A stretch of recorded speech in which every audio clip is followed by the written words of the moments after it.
भूतगणादिसेवितं कपित्थजम्बूफलचारुभक्षणम् उमासुतं शोकविनाशकारकं नमामि विघ्नेश्वरपादपङ्कजम्। श्रीमंगलमूर्तिसे चरणजो चिंतीलरुतपंकजी त्या भक्तान लगे अमंगल कदा संसार हा पंकजी। तो सुंदर उंदिरावरी बसे पाशांकुशाते धरी तो हा शेंदुरवाडीचा गणपती दीना जना उद्धरी। शुक्लां ब्रह्मविचारसार परमा माद्यां जगद्व्यापिनीं वीणा पुस्तकधारणीमभयदा जाड्यान्धकारापहा हस्ते स्फाटिकमालिकां विदधतीं पद्मासने संस्थितां वन्दे तां परमेश्वरी भगवती बुद्धिप्रदां शारदाम्। व्यासाय विष्णुरूपाय व्यासरूपाय विष्णवे नमो वै ब्रह्मनिधये वासिष्ठाय नमो नमः। ब्रह्मानन्दं परमसुखदं केवलं ज्ञानमूर्तिं द्वन्द्वातीतं गगनसदृशं तत्त्वमस्यादिलक्ष्यम् एकं नित्यं विमलमचलं सर्वधी साक्षिभूतं भावातीतं त्रिगुणरहितं सद्गुरुं तन्नमामि।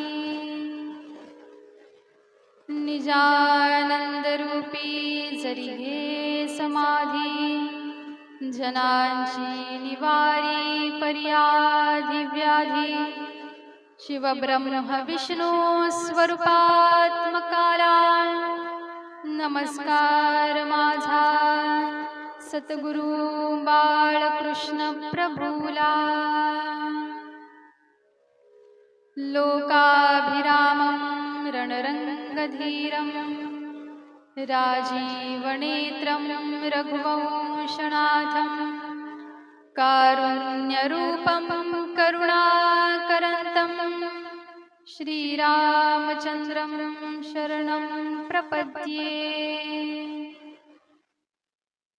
कस्तूरीतिलकं ललाटपटले वक्षस्थले कौस्तुभवालचूडामणि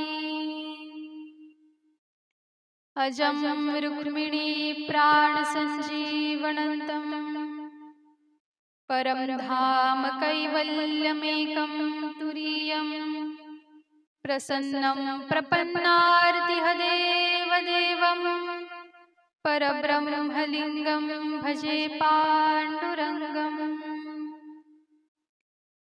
कैलासराना शिवचन्द्रमौळी फणीन्द्रमाथा भ्रुकुटी झळाळी कारुण्यसिन्धू भवदुःखहारी तुझवीन शंभू मज कोण तारी।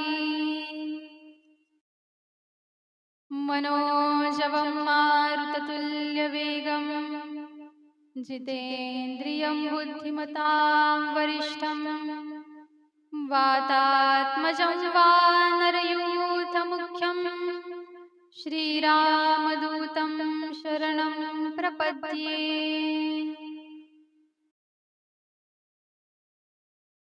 ध्येयं सदा परिभवग्नमभीष्टदोहं तीर्थास्पदं शिवविरिञ्चिनुतं शरण्यं भृत्यार्तिहं प्रणतपालभवाब्धिपोतं वन्दे महापुरुषते चरणारविन्दम्। नारायण विधियादिनाथ बाळकृष्ण जय सद्गुरुनाथ। श्रोता वक्ता श्री पांडुरंग हरी वासुदेव हरी।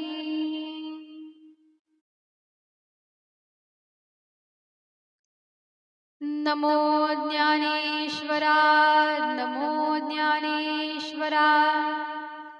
निवृत्ती उदारा सोपान देवा। मुक्ताबाई नमो त्रिभुवन पावनी। आद्यत्रय जननी देवाची। जगदोद्धारा लागी धरिले अवतार। मिरविला बडिवार सिद्धाईचा। निळा शरणागत म्हणवी आपुला। संती निरविला देवोनी हाती। कैवल्याचा पुतळा प्रगटला भूतला। चैतन्याचा जिव्हाळा ज्ञानोबा माझा। ज्ञानोबा माझा। साधकांचा माय बाप दरुशने हरे ताप। सर्वाभूती सुख रूप ज्ञानोबा माझा। ज्ञानोबा माझा। ज्ञानियांचा शिरोमणी वंद्य जो का पूजस्थानी। चिंतकाचा चिंतामणी ज्ञानोबा माझा। ज्ञानोबा माझा। चालविली जड भिंती हरली चांगयाची भ्रांती। मोक्ष मार्गीचा सांगाती ज्ञानोबा माझा। ज्ञानोबा माझा। रेड्यामुखी वेद बोलविला गर्वद्विजांचा हरविला। शांती रूपे प्रगटला ज्ञानोबा माझा। ज्ञानोबा माझा। ब्रह्म साम्राज्य दीपिका वर्णियेली गीतेची टीका। विठोबाचा प्राण सखा ज्ञानोबा माझा। ज्ञानोबा माझा। गुरु सेवेलागी जान शरण एका जनार्दन। त्रैलोक्याचे जीवन ज्ञानोबा माझा। ज्ञानोबा माझा। ज्ञानोबा माझा। ज्ञानेश्वर महाराज की जय।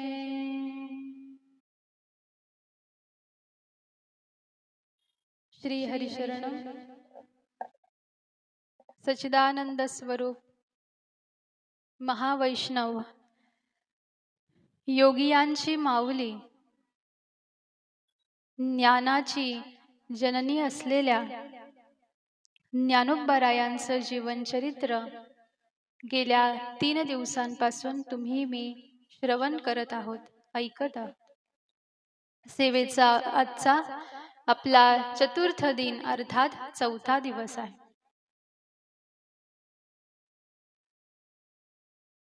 गुरु सेवे लागी जान शरण एका जनार्दन, त्रैलोक्याचे जीवन ज्ञानोबा माझा। असे ज्ञानोबाराय की जे या त्रैलोक्याचं जीवन आहे, साधकांची आई आहे, माऊली आहे। असे ज्ञानोबाराय, असे ज्ञानाचे ईश्वर असलेले ज्ञानेश्वर तुमची माझी आई झाले। कधी? ज्या वेळेला ज्ञानोबारायांकडून, ज्या वेळेला ज्ञानोबारायांचा स्वीकार त्यांच्या सद्गुरूंनी केला, त्यावेळेला ज्ञानोबाराय हे जगताची आई होऊ शकले। कारण लक्षात घ्या, सद्गुरु कृपा, गुरु कृपा हे साधकाच्या जीवनाचं ध्येय आहे। आपण पहिल्या दिवशी चिंतनामध्ये हा विषय श्रवण केला की आपली धाव कुठपर्यंत, तर आपले प्रयत्न हे केवळ साधूच्या चरणापर्यंत आहे, सद्गुरूंच्या चरणापर्यंत आहे। त्यांची भेट घेण्यासाठी, त्यांची भेट होण्यासाठी नाना प्रकारचे प्रयत्न तुम्हाला मला करावे लागत असतात।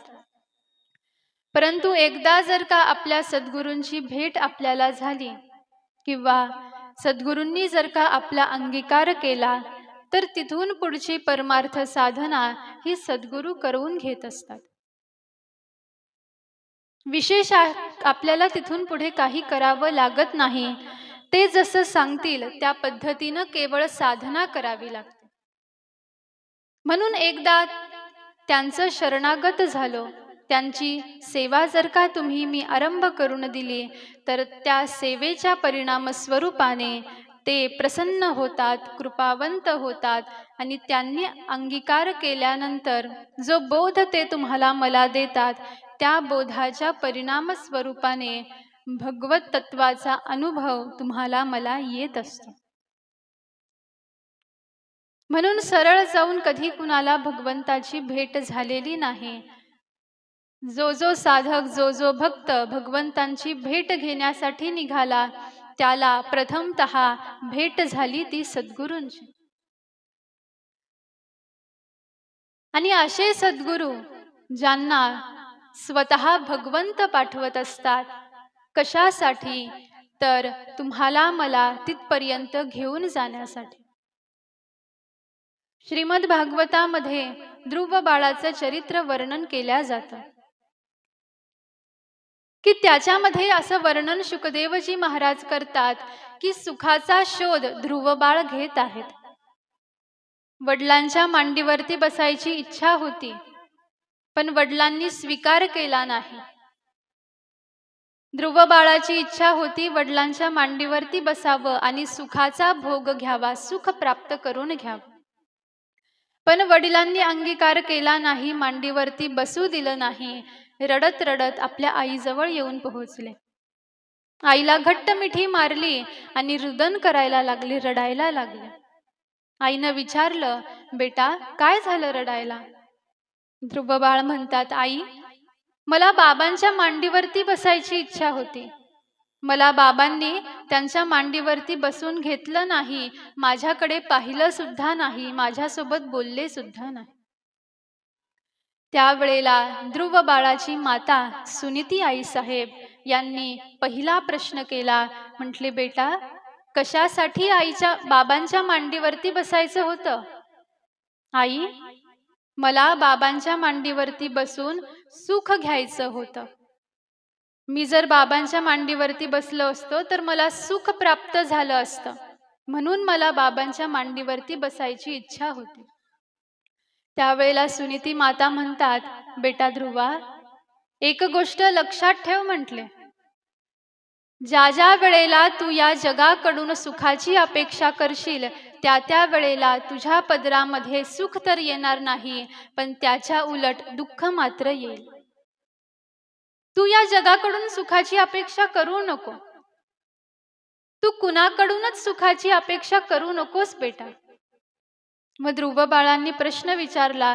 म्हटले, आई, मी जर जगाकडून सुख घेऊ नको, जगाला जर का सुख मागू नको, तर मी सुख मागू तरी कुणाला? त्यावेळेला सुनीती माता म्हणतात, बेटा, तुला जर का सुख प्राप्त करून घ्यायची इच्छा असेल ना, तुला जर सुख हवं असेल तर त्याच्यासाठी तू भगवंतांना सुख माग. तू भगवंतांना प्रसन्न करून घे आणि मग तुला जेवढं सुख पाहिजे असेल तेवढं सुख भगवंतांना माग.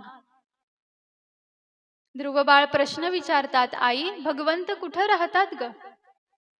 सुनीती माता म्हणते, मी तर काही भगवंतांना पाहिलं नाही, पण ज्यांनी ज्यांनी भगवंतांची भेट घेतलेली आहे, ज्यांना ज्यांना भगवंतांनी दर्शन दिलेलं आहे, अशा साधूंच्या मुखामधून मी ऐकलं की भगवंत अरण्यामध्ये राहतात. तू अरण्यामध्ये जा आणि भगवंतांना प्रसन्न करून घे. आईची आज्ञा प्राप्त झाली आणि ध्रुव बाळांनी त्याच वेळेला घराचा त्याग केला, आईचा त्याग केला आणि वनाच्या दिशेनं धावत आहेत.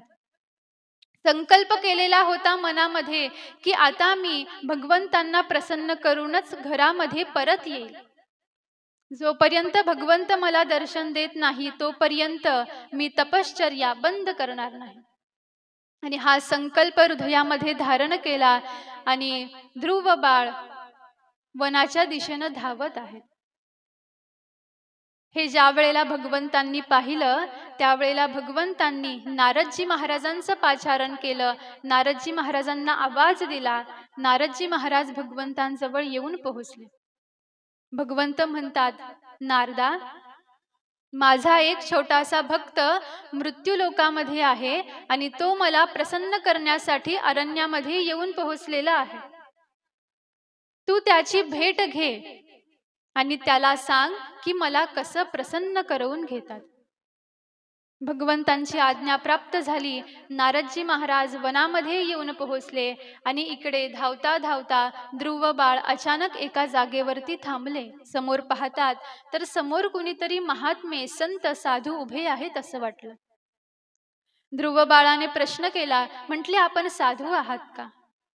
नारदजी महाराज म्हणतात, बेटा, तुला मी कोण वाटतो?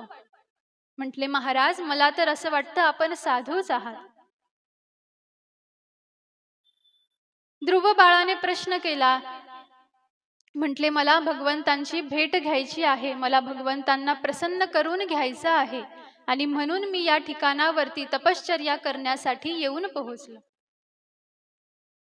ध्रुव बाळांनी प्रश्न केला. म्हटले, महाराज, मला सांगताल का भगवंतांना कसं प्रसन्न करतात ते? त्यावेळेला नारदजी महाराजांनी परीक्षा पाहिली. त्या परीक्षेमध्ये ध्रुव बाळ उत्तीर्ण झाले. त्यांचा दृढ विश्वास पाहिला, त्यांचा निश्चय पाहिला, प्रसन्न झाले ध्रुव बाळावरती. नारदजी महाराजांनी ध्रुव बाळाला आपल्या मांडीवरती बसवून घेतलं आणि ध्रुव बाळाच्या उजव्या कानामध्ये अनुग्रह मंत्र दान केला आणि सांगितलं, म्हटले, बेटा, हा जो मंत्र मी तुला दिलेला आहे ना, अखंड त्या मंत्राचं गायन कर. माझा आशीर्वाद आहे तुला. भगवंत सगुण साकार होऊन तुला दर्शन देते. नारदजी महाराजांनी अंगीकार केला, अनुग्रह मंत्र दान केला. नारदजी महाराज निघून गेले. एक भला मोठा वृक्ष पाहिला. त्या वृक्षाच्या बुंध्याजवळ ध्रुव बाळ पद्मासनामध्ये विराजमान झालेले आहेत, नेत्र बंद केलेले आहेत आणि सद्गुरूंनी जो अनुग्रह मंत्र दिलेला होता त्या मंत्राचं अखंड गायन करणं आरंभ करून दिलेलं आहे.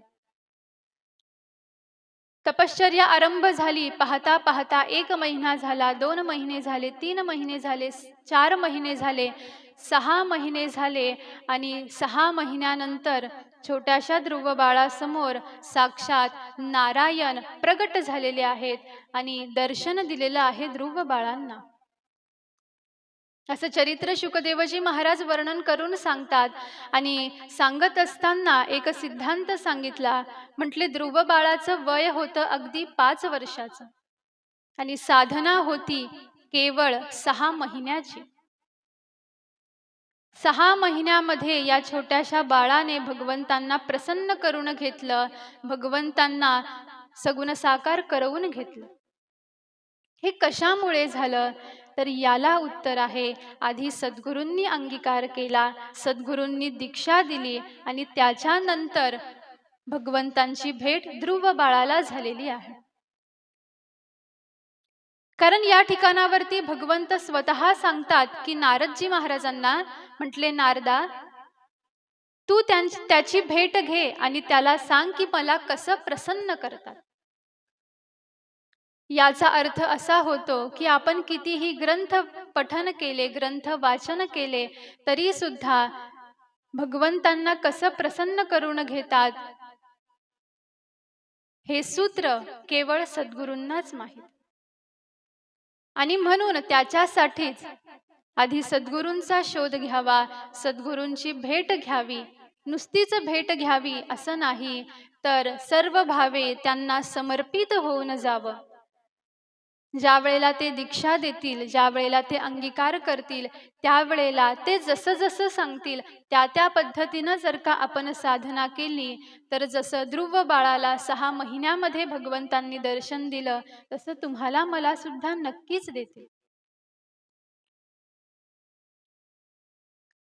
म्हणून सद्गुरूंची भेट महत्वाची आहे. म्हणून साधूची भेट होणं हे तुमच्या माझ्या जीवनाचं ध्येय आहे. बरं, ते नुसतेच भेटून सुद्धा उपयोग नाही, ते तुमच्या माझ्यावरती प्रसन्न सुद्धा झाले पाहिजे. नसता अनेकानेक साधू आहेत आणि अशा साधूंचा हजारोने शिष्य समुदाय या जगतामध्ये तुम्ही मी पाहतो, पण साऱ्यांनाच काही भगवंतांची भेट होते का? नाही महाराज. एखादा विरळा साधक असतो की ज्याच्यावरती सद्गुरू प्रसन्न झालेले असतात. आणि नुसतेच प्रसन्न झालेले असतात असं नाही, तर जसं जसं सद्गुरू सांगतात त्या त्या पद्धतीनं जर का त्याने साधना केली, तर त्याला भगवंताची प्राप्ती ही निश्चित असते. म्हणून केवळ सद्गुरूंची भेट होणं महत्वाचं नाही, त्यांच्याकडून अनुग्रह मंत्र घेणं इथपर्यंतच आपलं ध्येय नाही, तर ज्या पद्धतीनं ते सांगतील त्या पद्धतीनं तुमच्या माझ्याकडून अनुष्ठान घडणं गरजेचं आहे. त्यावेळेला योग्य तो लाभ तुमच्या माझ्या पदरामध्ये पडत असतो. म्हणून कोणत्या तरी गुरु परंपरेमध्ये आपण समाविष्ट होऊन जावं. प्रत्येकाच्या जीवनामध्ये ज्या पद्धतीनं मार्गदर्शक असणं आवश्यक असतं, व्यवहाराचा जर का विचार केला तर ज्या ज्या क्षेत्रामध्ये तुम्ही मी आहोत त्या त्या क्षेत्रामध्ये कुणीतरी मार्गदर्शन तुम्हाला मला करणारं गरजेचं आहे. तसं परमार्थ क्षेत्रामध्ये परमार्थ कसा करावा, नाम कसं गायन करावं, पूजा कशी करावी, तीर्थयात्रा कशी करावी, ध्यान कसं करावं, जप कसा करावा, हे सांगणारं सुद्धा कुणीतरी पाहिजे. आणि त्याच्यासाठीच सद्गुरू असतात, त्याच्यासाठीच साधू असतात, त्याच्यासाठीच संत असतात आणि त्याच्यासाठीच असतं साधूचं चरित्र. ज्या वेळेला साधू प्रत्यक्ष रूपाने तुम्हाला मला उपदेश करू शकत नाही, त्यावेळेला साधूचं चरित्र तुमच्या माझ्यासोबत बोलत असतं. आता ज्ञानोबाराय आपल्यामध्ये नाहीत सगुण रूपाने, पण तरी सुद्धा आपण ज्ञानोबारायांना पाहत आहोत. कशामुळे? कारण चरित्र तुम्हाला मला ज्ञानोबाराय दाखवत आहे. काल आपण आपेगाव पाहिलं, काल आपण ज्ञानोबारायांचा जन्म पाहिला, काल आपण निवृत्तीनाथांचा जन्म पाहिला, ते कसे खेळ खेळायचे पाहिले, त्यांना कसा त्रास दिला हे सुद्धा पाहिलं. मग ज्ञानोबाराय दिसले नाहीत का आपल्याला? दिसले महाराज. ते नेत्राने दिसले नाही, पण ते अंतःकरणात नक्कीच प्रगट झालेले होते. आणि म्हणूनच जणू काही त्यांना ऐकत असताना, त्यांच्याबद्दल ऐकत असताना आपण त्यांच्याशीच बोलत आहोत की काय, असा भास सुद्धा होतो. किंवा ते स्वतःहून आपल्यासोबत बोलतात की काय, असा भास होत असतो. म्हणून ज्ञानेश्वरी काय आहे? ज्ञानेश्वरी ज्ञानोबा रायांची वचनं आहेत. स्वतः ज्ञानोबा राय म्हणजेच ज्ञानेश्वरी आहे. जे ज्ञानाचे ईश्वर आहेत असे ज्ञानेश्वर.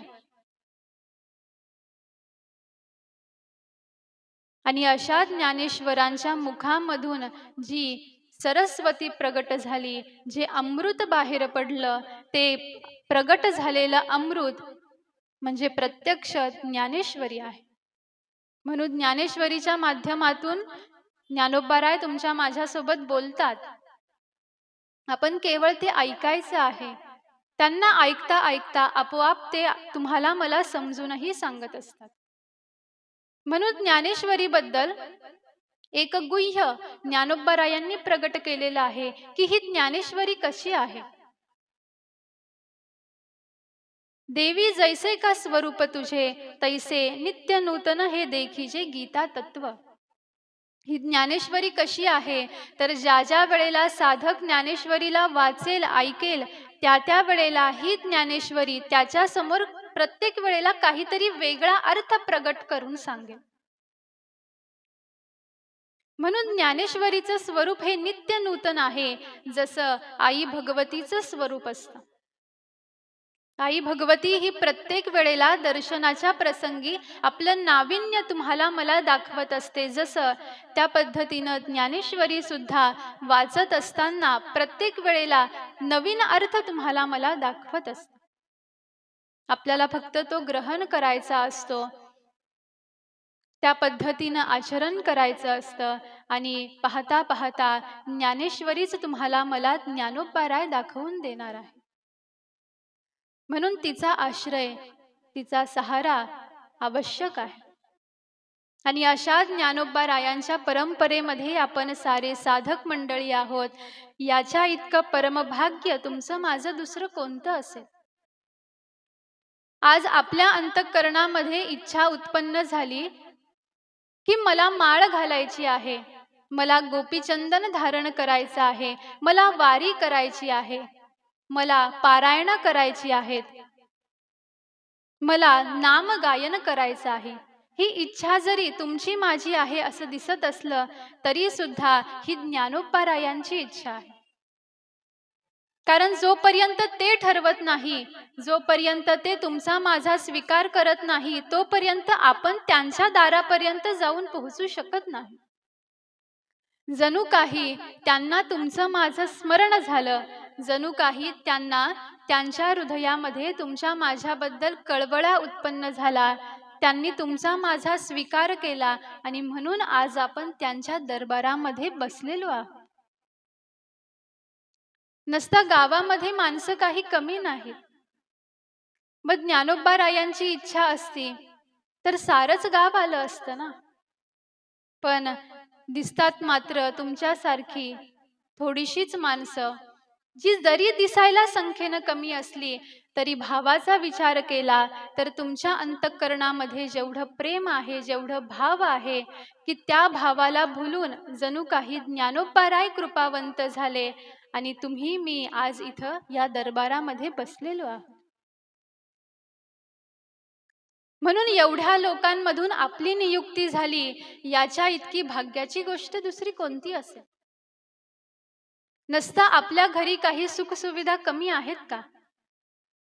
दुपारचा समय आहे, विश्रांतीची वेळ आहे, घरामध्ये गादी असेल, पलंग असेल, थंडगार वारा देणारा फॅन असेल, कूलर असेल, मग एवढी सुखसुविधा सोडून जर का आपण ऐन दुपारच्या वेळेला, उन्हाच्या वेळेला जर का या मंडपामध्ये येऊन बसलेलो आहोत, कुणाला गुडघ्याचा त्रास असेल, काही शारीरिक आधी व्याधी असतील, पण सारं काही बाजूला सारून जर तुम्ही मी इथं शांत चित्ताने बसलेलो आहोत तर याला कारण ज्ञानोबा रायांची इच्छा आहे की माझ्या साधकानं हे ऐकावं.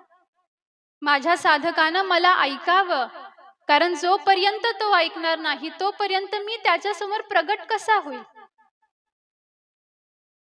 म्हणून आपण इथं आहोत, याला कारण ज्ञानोबारायांची कृपा आहे, याला कारण मध्वमुनींची कृपा आहे.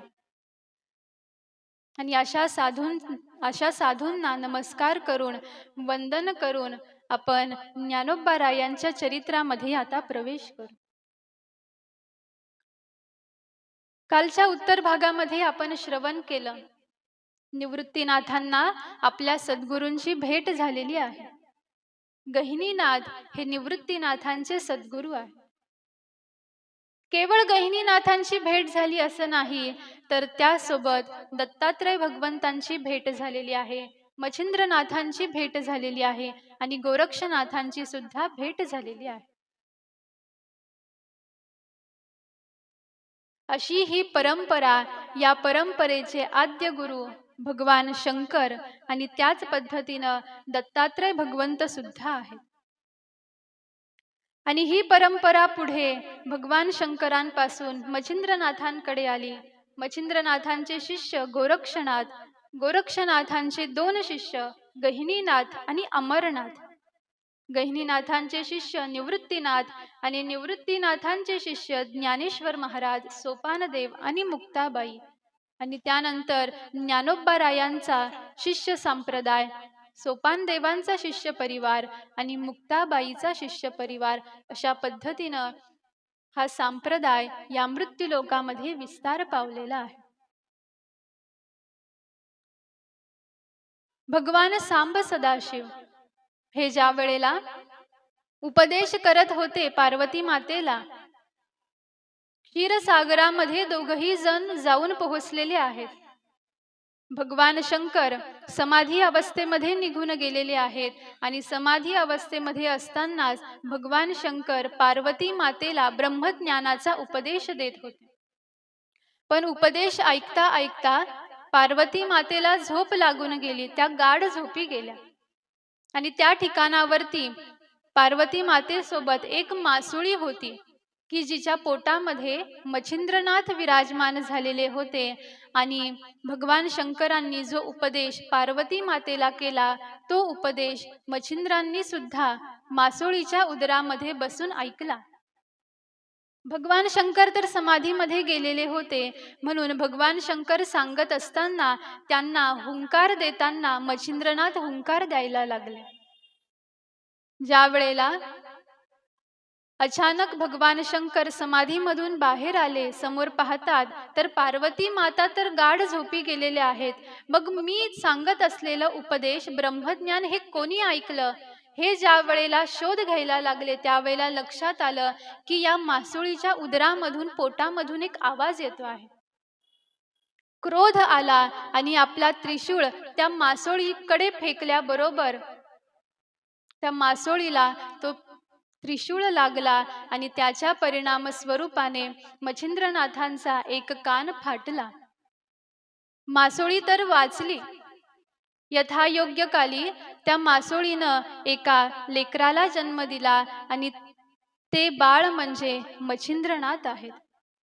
एका कोळ्याच्या हातामध्ये मच्छिंद्रनाथ लागले. ज्या वेळेला ती मासोळी एका कोळ्याच्या हातात सापडली, त्यावेळेला त्या मासोळीपासून एक बाळ बाहेर आलं आणि त्या बाळाचा स्वीकार कामिक नावाच्या कोळ्याने केलेला आहे. मच्छिंद्रनाथांना घेतलं आणि आपल्या घरी जाऊन पोहोचले. धर्मपत्नीच्या हातामध्ये ते बाळ दिलेलं आहे आणि सारा प्रसंग वर्णन करून सांगितला. धर्मपत्नीनं विचार केला, आपल्याला तर काही संतती नाही, मग आपण आजपासून या बाळाचा, या लेकराचा सांभाळ करू. आणि नाव ठेवलं, मासोळीपासून जन्म झालेला होता म्हणून नाव ठेवलं मच्छिंद्र. बालपणापासूनच अतिशय हुशार आहेत, तीक्ष्ण बुद्धी आहे. 5 वर्षाचे होते त्यावेळेपासून वडिलांसोबत मासे पकडण्यासाठी नदीच्या किनारी जायचे, की जो त्यांचा उद्योग होता, उदरनिर्वाहाचं ते साधन होतं. पाण्यामध्ये जाळं फेकलं, नदीमध्ये जाळं फेकलं, की त्या जाळ्यामध्ये जेवढ्या जेवढ्या मासोळ्या बाहेर यायच्या, वडील मच्छिंद्राकडे त्या मासोळ्या द्यायच्या आणि सांगायच्या टोपलीमध्ये टाक. पण मच्छिंद्राचा जन्म मासोळीपासून झालेला होता, अर्थात आईचं कुळ होतं, त्यामुळे अंतःकरणामध्ये प्रेम होतं. मच्छिंद्रानं त्या मासोळ्यांची तडफड पाहिली तर वेदना झाल्या. विचार केला, का या जीवाची हत्या करावी. म्हणून ज्या पद्धतीनं ज्या ज्या वेळेला वडील हातामध्ये मासोळी द्यायचे, हातामध्ये ती मासोळी आली की दुसऱ्या बाजूला मच्छिंद्र ती पाण्यामध्ये सोडून द्यायचा. असं एकदा झालं, दोनदा झालं, तीनदा झालं.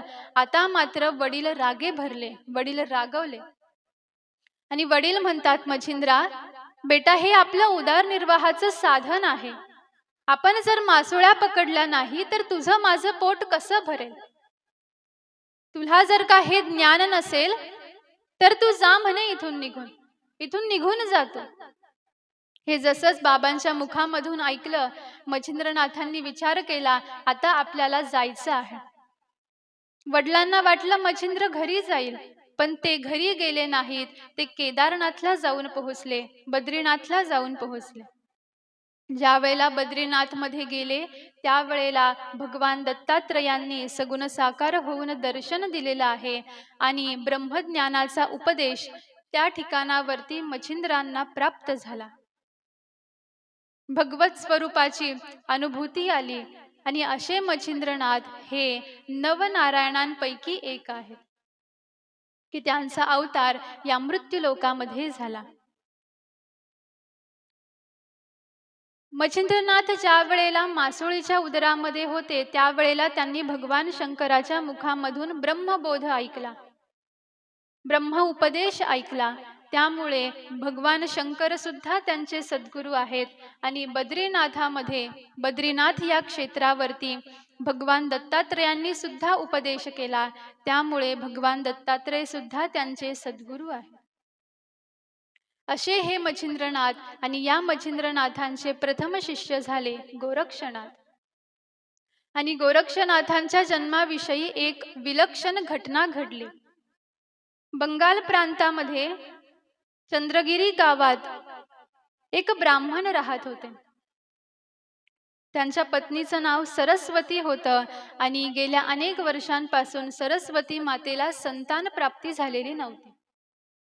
आणि एक दिवस त्या गावामध्ये मच्छिंद्रनाथ तीर्थयात्रा करता करता येऊन पोहोचले.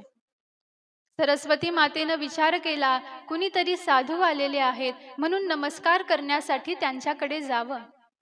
नमस्कार केला आणि आपल्या अंतःकरणामध्ये असलेलं खंत दुःख सांगितलं. मच्छिंद्रनाथ म्हणतात, काही हरकत नाही, तुला संतती हवी असेल ना, तुला संतती भगवंताच्या कृपेनं नक्कीच प्राप्त होईल. आणि मच्छिंद्रनाथांनी सूर्याच्या मंत्राने एक विभूती तयार केली आणि ती विभूती सरस्वती देवीला दिली आणि सांगितलं, म्हटले, पाण्यामध्ये ही विभूती टाकून प्राशन कर, माझा आशीर्वाद आहे, तुला नक्कीच पुत्र प्राप्त होईल. ती विभूती घेऊन सरस्वती माता घरी येऊन पोहोचल्या. त्या ठिकाणावरती त्यांची एक मैत्रीण आली. मैत्रिणीनं विचारलं, म्हटले, तुझ्या हातामध्ये ही विभूती कशाची आहे. त्यावेळेला सरस्वती मातेनं सारा प्रसंग वर्णन करून सांगितला. म्हटले, या महाराजांनी मला विभूती दिली आणि सांगितलं की तुला नक्कीच पुत्र प्राप्त होईल. पण मैत्रिणीनं शंका उपस्थित केली. म्हटले, हे साधू महाराज असेच असतात. हे तुमच्या माझ्यासारख्या भोळ्या भाविक भक्तांना अशी विभूती देऊन असे नाना प्रकारचे जादूटोना आपल्यावरती करून आपली संपत्ती लुबाडून नेत असतात म्हणे. आणि हे खरं वाटलं. सरस्वती आई साहेबांनी ती विभूती प्राशन केली नाही, तर गाईच्या गोठ्यामध्ये जो शेणाचा उकिरडा होता त्या उकिरड्यावरती ती राख टाकून दिली. मच्छिंद्रनाथ त्या गावामधून निघून गेले. परत तीर्थयात्रा करता करता 12 वर्षानंतर पुन्हा त्याच गावामध्ये येणं झालं. ज्या ठिकाणावरती सरस्वती आई साहेब राहत होते ते ब्राह्मण दाम्पत्य राहत होतं, त्या घराजवळ येऊन पोहोचले आणि प्रश्न केला. म्हटले, आई साहेब, आपला पुत्र कुठं आहे? त्यावेळेला त्या म्हणायला लागल्या, म्हटले मला पुत्र झालाच नाही. म्हटले मी तुम्हाला राख दिली होती, विभूती दिलेली होती, ती विभूती तुम्ही प्राशन केली नाही का? म्हटले मी ती प्राशन केली नाही, ती मी टाकून दिली. म्हटले कुठं टाकून दिली? मग ज्या ठिकाणावरती गाईच्या शेणाचा उकिरडा होता तिथपर्यंत मच्छिंद्रनाथांना नेलं. म्हटले या ठिकाणावरती मी ती टाकून दिली. आणि ज्या वेळेला मच्छिंद्रनाथांनी त्या उकिरड्याकडे पाहून गोरक्ष नावाने हाक मारल्याबरोबर त्या उकिरड्यामधून आदेश बाहेर आला आणि त्या ठिकाणामधून एक छोटस बाळ उत्पन्न झालं आणि गोरक्षनाथांनी ते आपल्या हातामध्ये घेतलं आणि मच्छिंद्रनाथ म्हणतात, हे बाळ आता माझं झालेलं आहे. आणि अशा पद्धतीनं गाईच्या शेणाच्या उकिरड्यामध्ये ज्या नारायणांचा जन्म झाला, नवनारायणांपैकी जे एक होते त्यांचा जन्म झाला, असे हे गोरक्षनाथ. या गोरक्षनाथांचा स्वीकार केला, यांना ब्रह्मविद्या दान केली, ब्रह्मविद्येचा उपदेश केला, नाना पद्धतीचे मंत्र शिकवले, शास्त्र शिकवले. आणि ज्या वेळेला हे गोरक्षनाथ लहानपणी खेळ खेळत असताना संजीवनी मंत्राचं गायन करत होते. सद्गुरूंनी जो संजीवनी मंत्र शिकवलेला होता त्या मंत्राचं गायन करता करता, उच्चारण करता करता चिखल्याच्या गोळ्यासोबत खेळत होते आणि एक पुतळा बनवण्याचा प्रयत्न करत होते. पुतळा बनत असताना मुखामधून संजीवनी मंत्र बाहेर पडतो आहे आणि पाहता पाहता चिखलाच्या गोळ्याचा पुतळा तयार झाला. आणि जसाच पुतळा तयार झाला, मुखामधून संजीवनी मंत्र बाहेर पडल्याचा परिणाम की तो पुतळा सजीव झाला. आणि तो पुतळा म्हणजे निवृत्तीनाथांचे सद्गुरू गहिनीनाथ आहे. हे गहिनीनाथ नवनारायणांपैकी करभाजन नावाचे अवतार आहेत.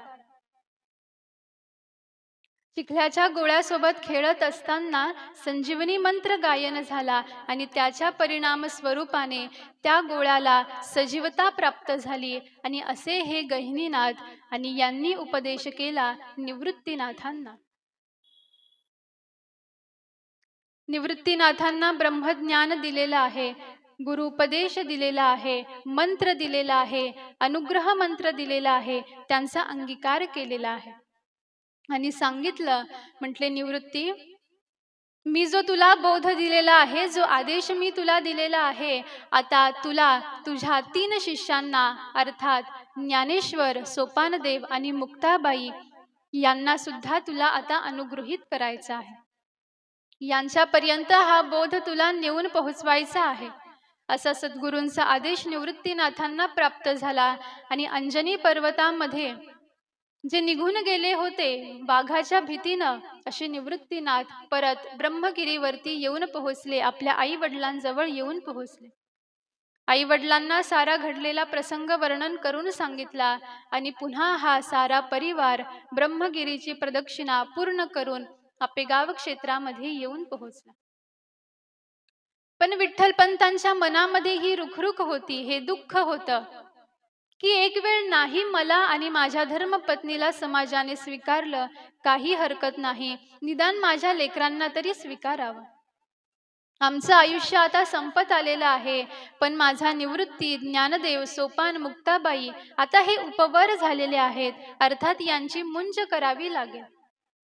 आणि जोपर्यंत मुंज होणार नाही तोपर्यंत यांचा विवाह सुद्धा करता येणार नाही. पण मुंज करण्यासाठी आधी समाजाने यांना स्वीकारलं पाहिजे. मग काय करावं विचार केला.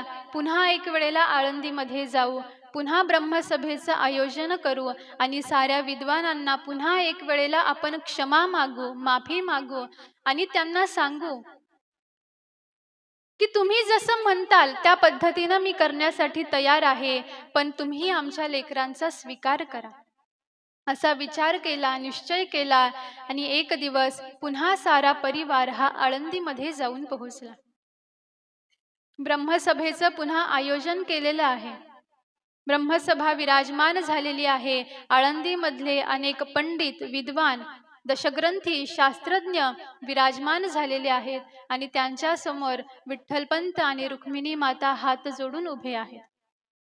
आणि विठ्ठलपंत माफी मागतात, क्षमा मागतात आणि विनंती करतात. म्हटले, माझी विनंती आहे तुम्हाला, तुम्ही नाही आमचा स्वीकार करू शकत, काही हरकत नाही, निदान आमच्या लेकरांचा तरी स्वीकार करा.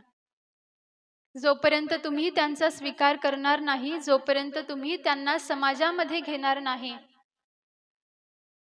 जातीमध्ये घेणार नाही, तोपर्यंत यांची मौंज करता येणार नाही. यांची मुंजच झाली नाही तर यांचा विवाह सुद्धा होणार नाही. नाही ज्ञानेश्वर, सोपानदेव आणि निवृत्तीनाथांचा नका विचार करू, पण निदान या छोट्याशा मुक्ताबाईकडे तरी पहा. ही तान्ही आहे. हिला जर का तुम्ही स्वीकारलं नाही तर हिच्यासोबत पुढे चालून कोण विवाह करेल? आपल्या मनामध्ये असलेली खंत, दुःख विद्वानांसमोर मांडलं, पण काहीच उपयोग झाला नाही. शेवटी विठ्ठलपंत म्हणतात, माझ्या लेकरांना तुम्ही स्वीकारावं, याच्यासाठी तुम्ही सांगताल ते करण्यासाठी मी तयार आहे. हे ऐकल्याबरोबर आता मात्र विठ्ठलपंतांबद्दल जो राग होता समस्त विद्वानांच्या अंतःकरणामध्ये, हृदयामध्ये, आता तो प्रगट व्हायला लागला. शास्त्र उघडून पाहिले, ग्रंथ उघडून पाहिले, लक्षात आलं की 3 कृच्छ्र चांद्रायने नावाचा विधी जर का विठ्ठलपंतांनी केला तर याला परत स्वीकारता येईल. पण पुन्हा एक शंका उपस्थित झाली, जर का आज आपण ही पारायणे सांगून जर का विठ्ठलपंतांना पुन्हा स्वीकारलं तर न जाणो पुढे चालून कोणताही संन्यासी उठल्या सुटल्या वाटेल तेव्हा गृहस्थाश्रमी जर व्हायला लागला तर कदाचित अनर्थ ओढवण्याची शक्यता आहे. म्हणून हे पारायण सुद्धा सांगितलं नाही. जेवढं कठोराती कठोर दंड शोधता येईल तेवढा दंड शोधला आणि शेवटी सांगितलं, विठ्ठलपंता, तुम्हाला जर का वाटत असेल ना की तुमच्या मुलांचा आम्ही स्वीकार करावा तर याच्यासाठी तुला आणि तुझ्या धर्मपत्नीला देहांत प्रायश्चित्त घ्यावं लागेल. विठ्ठलपंतांनी हे मान्य केलं, काहीच बोलले नाही. पुन्हा आपेगाव क्षेत्रामध्ये येऊन पोहोचले. रुक्मिणी मातेसोबत विचार विनिमय केला आणि ठरलं की आता आपल्याला प्रयाग क्षेत्रामध्ये जाऊन देहांत प्रायश्चित्त घ्यायचं आहे. 4ही भावंडांना माहित होतं की काहीतरी विचित्र निरोप लागलेला आहे. काहीतरी वेगळंच प्रायश्चित्त आपल्या आई वडिलांना घेण्यासाठी सांगितलेलं आहे. म्हणून निवृत्तीनाथांनी आईला विचारलं, म्हटले, आई, काय प्रायश्चित्त सांगितलं ग तुम्हाला? त्यावेळेला आई साहेब म्हणतात, बेटा निवृत्ती, मला आणि माझ्या पतिराजांना देहांत प्रायश्चित्त घेण्याची आज्ञा ब्रह्मवृंदांनी केलेली आहे. ज्या वेळेला आम्ही देहांत प्रायश्चित्त घेऊ त्यावेळेला तुम्ही परत आळंदीमध्ये जा आणि आम्हाला असं वाटतं की नक्कीच सारा समाज पुन्हा एक वेळेला तुमचा स्वीकार करेल. आणि ज्या दिवशी जायचं होतं तो दिवस ठरवला, ती रात्र ठरवली. दोघांनी ठरवलं की आता मध्यरात्रीच्या समयाला आपण कुणालाही न सांगता इथून निघून जायचं. पण रुक्मिणी माता म्हणतात, आपल्याला असं जाता येणार नाही. आपली छोटीशी लेकरं आहेत, यांना न सांगता जर का आपण गेलो तर न जाणो पुढे जाऊन आपला शोध घेत घेत यांचा मार्ग भटकून जाईल. म्हणून एक दिवस रात्रीच्या समयाला विठ्ठलपंत विराजमान झालेले आहेत. रुक्मिणी माता विराजमान झालेल्या आहेत आणि 4ही भावंड बसलेली आहेत. मुक्ताबाईला आपल्या मांडीवरती बसून घेतलं आणि रुक्मिणी माता बोलायला लागल्या. म्हटले, निवृत्ती, बेटा, आज रात्रीला आम्ही देहांत प्रायश्चित्त घेण्यासाठी प्रयागकडे जाणार आहे. मला तुला काहीतरी सांगायचं आहे बेटा. मी जे सांगल ना ते जीवनभर तू लक्षात ठेव. म्हटले, आई, तू ज्या पद्धतीनं मला आज्ञा करशील त्या पद्धतीनं मी वागण्यासाठी तयार आहे. आई साहेब म्हणायला, निवृत्ती, तू मोठा आहेस, तू वडील आहेस आणि आजपासून या तीनही भावंडांची जिम्मेदारी, जबाबदारी मी तुझ्यावरती टाकते. आजपासून तूच यांची आई आहेस आणि तूच यांचा पिता सुद्धा आहेस. बघ, आम्ही गेल्यानंतर जर मुक्ता रडायला लागली, सोपान रडायला लागला ना, तर त्यांना कधीच रागवायचं नाही बरं. ते जर रडायला लागले, आक्रोश करायला लागले, तर त्यांना प्रेमाने सांभाळ, त्यांची समजूत काढ. त्यांना गप्प करू नकोस, त्यांच्यावरती रागे भरू नकोस. आम्ही गेल्यानंतर लहान मुलांसोबत खेळण्यासाठी बाहेर जायचं नाही. ते ज्या पद्धतीनं बोलतील, ज्या पद्धतीनं वागतील, तसं त्यांच्यासारखं होण्याचा प्रयत्न करायचा नाही. भलेही लोकांनी तुमचा अपमान केला तरी सुद्धा उलटून कोणालाच बोलायचं नाही. प्रश्नोत्तर करायचे नाहीत. ते जे काही बोलतील ते ऐकून घ्यायचं आणि ते जसं सांगतील तसं जीवन जग. इथून पुढे तू आणि ज्ञानेश्वर दोघांनी कोरान्न भिक्षा मागायची. ओल्लं अन्न कुणाकडूनच घ्यायचं नाही. कोरान्न घरी आणायचं. तू स्वयंपाक करायचा आणि आधी मुक्ताईला खाऊ घालायचा. मुक्ताबाईचा सांभाळ कर म्हटले बेटा. ती तुमच्या तिघांची सुद्धा जिम्मेदारी आहे. बाहेर कुठंच गावामध्ये फिरायचं नाही, घरातच बसायचं. अखंड भगवंतांचं नामचिंतन करायचं. अखंड तुझ्या बाबांनी ही जी ग्रंथसंपदा सांभाळून ठेवली आहे ना, अखंड हिचं वाचन करायचं. मुक्ताईला समजावून सांगायचं.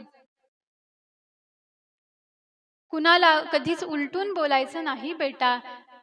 आणि एक गोष्ट लक्षात ठेव, आजपासून तूच या तिघांची आई आहेस आणि तूच या तिघांचा पिता आहेस. निवृत्तीनाथांनी होकार दिला. म्हटले, आई तू काही काळजी करू नकोस. इथून पुढे ही तीनही भावंड माझी जिम्मेदारी आहे. मी त्यांना अतिशय आनंदामध्ये ठेवेल, अतिशय सुखानं ठेवेल आणि रोज तुझ्या लेकरांना मी पुरणपोळ्या खाऊ घालेल आई. तू चिंता करू नकोस. रुक्मिणी मातेनं मुक्ताई मांडीवरती होती, तिला घट्ट मिठी मारली आणि सांगितलं, मुक्ता कधीच कुणाला उलटून बोलू नकोस बरं. तू एकदम परखड स्वभावाची आहेस. समोर कोण उभा आहे याची तुला पर्वा नसते. तू भलतंच तोंडावरती बोलून जाते, पण इथून पुढे असं करू नकोस. इथून पुढे दादाला विचारल्याशिवाय कुणासोबतच बोलू नकोस. जसं दादा सांगेल तसंच कर म्हटले बेटा. मुक्ताबाई काहीच बोलल्या नाही, रडत होत्या. मुक्ताबाईला रडताना पाहिलं की ज्ञानोबारायांना आपोआप रडू यायचं. कारण ज्ञानोबारायांचा इतका जीव अडकलेला होता मुक्ताबाईमध्ये, सोपान देवांमध्ये. मुक्ताबाई रडल्या, सोपानांना रडता नाही आलं, कारण दादा शांत बसलेला आहे. सोपान रडत नाही हे ज्ञानेश्वरांनी पाहिलं, रडता नाही आलं. कारण सोपान रडत नाही, त्याच्यापेक्षा मी मोठा आहे, मी कसं रडू.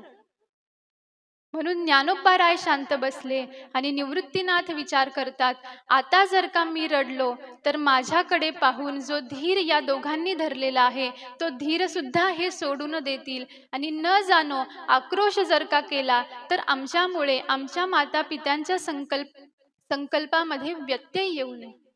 म्हणून निवृत्तीनाथ सुद्धा गंभीरतेनं शांत बसलेले आहेत.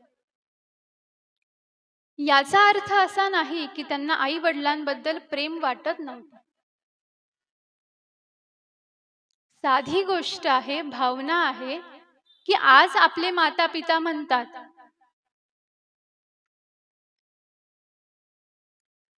आज आपली शेवटची भेट. 13 वर्षाचे निवृत्तीनाथ आहेत. हे ऐकल्याबरोबर हृदय कळवळलं असेलच ना.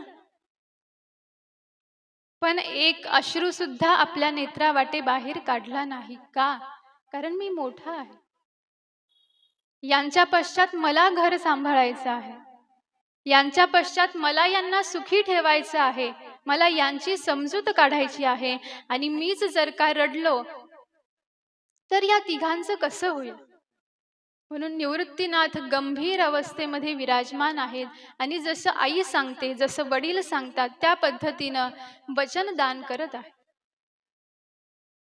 मध्यरात्रीचा समय झाला. मुक्ताबाईला कडेवरती घेतलेलं होतं खाली ठेवलं. एक घट्ट मिठी दान केली. सोपानाला जवळ घेतलं, ज्ञानेश्वरांना जवळ घेतलं, निवृत्तीनाथांना जवळ घेतलं. आणि मुक्ताबाई म्हणतात, आता निरोप द्या. इथून पुढं विठ्ठल आणि रुक्मिणी हे दोघं जण तुमचे माता पिता आहेत बरं. इथून पुढं ज्या ज्या वेळेला आमची आठवण येईल ना, त्या त्या वेळेला देवघरासमोर येऊन विराजमान व्हा. हा जो भगवंत आहे याच्याकडे आई म्हणून पहा, याच्याकडे वडील म्हणून पहा. आणि आता इथून पुढं हेच तुमचा सांभाळ करतो.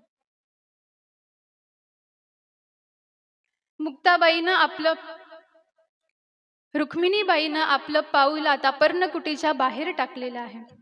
विठ्ठलपंतांनी एक वाळ चारही भावंडांकडे पाहिलं. त्यांना सुद्धा रडावं वाटत होतं, पण रडता आलं नाही, कारण वडील होते, पिता होते. पण रुक्मिणी माता स्त्री होत्या आणि स्त्रीचा स्वभाव हळवा असल्या कारणाने आपसुकच रडू येतं. म्हणून त्या रडून मोकळ्या झाल्या. पण विठ्ठलपंतांचं दुःख केवळ तेच जाणं. घरातला कर्ता पुरुष आहे, ज्येष्ठ पुरुष आहे, नाही रडता आलं. बाहेर येऊन पोहोचले, रुक्मिणी मातेचा हात धरला आणि म्हणतात, आता तू परत लेकरांकडे मागे वळून पाहू नकोस. आता जर का पुन्हा एक वेळेला त्यांची चेहरा पाहिली तर आपलं पाऊल बाहेर पडणार नाही. म्हणून कठोर अंतःकरण केलं, कठोर हृदय केलं आणि अंगणाच्या बाहेर विठ्ठलपंत आणि रुक्मिणी मातेची पावलं पडायला लागली. जात असताना रुक्मिणी माता भगवंतांना प्रार्थना करायला लागल्या. म्हटले, भगवंता, आज ही चारही लेकरं तुझ्या भरोशावरती इथं सोडून जात आहोत. ही जमीनच यांचं घर आहे, ह्या जमिनीवरतीच ते झोपतील, हे आभाळच त्यांचं छत आहे. आता तुला यांचा सांभाळ करावा लागेल बरं. तुझ्या विश्वासावरती आम्ही आमची ही चारही गोंडस लेकरं या ठिकाणावरती सोडून जात आहोत, तू सांभाळ कर. आणि जड अंतःकरणाने रुक्मिणी मातेची पावलं पडत आहेत आणि एवढ्या वेळामध्ये रुक्मिणी मातेला भेट झाली गहिनीनाथांची. गहिनीनाथांना आलेलं पाहिलं, धावत धावत जाऊन गहिनीनाथांच्या चरणाजवळ लोटांगण घातलं. रुदन करायला लागल्या, आक्रोश करायला लागल्या आणि प्रार्थना करायला लागल्या. म्हटले, सद्गुरुनाथा, तुम्ही सांभाळा बरं माझ्या लेकरांना. तुमच्या भरोशावरती आहेत, पांडुरंगाच्या भरोशावरती आहेत. आता तुम्हाला जीवनभर यांचा सांभाळ करावा लागेल. गहिनीनाथांनी उपदेश दिला, जरासा शोक निवृत्त झाला. रुक्मिणी मातेचं अंतःकरण कठोर झालं. विठ्ठलपंतांसोबत आता प्रयागाकडे वाटचाल आरंभ करून दिलेली आहे. प्रयाग क्षेत्रावरती जाऊन पोहोचले आणि त्रिवेणी संगमावरती देहांत प्रायश्चित्त या दाम्पत्यांनी घेतलं. आणि आता पर्णकुटीमध्ये पाहतात, ही चारही भावंड आहेत. मध्यरात्रीचा समय आहे. गहिनीनाथ येऊन पोहोचले. गहिनीनाथांना आलेलं पाहिलं.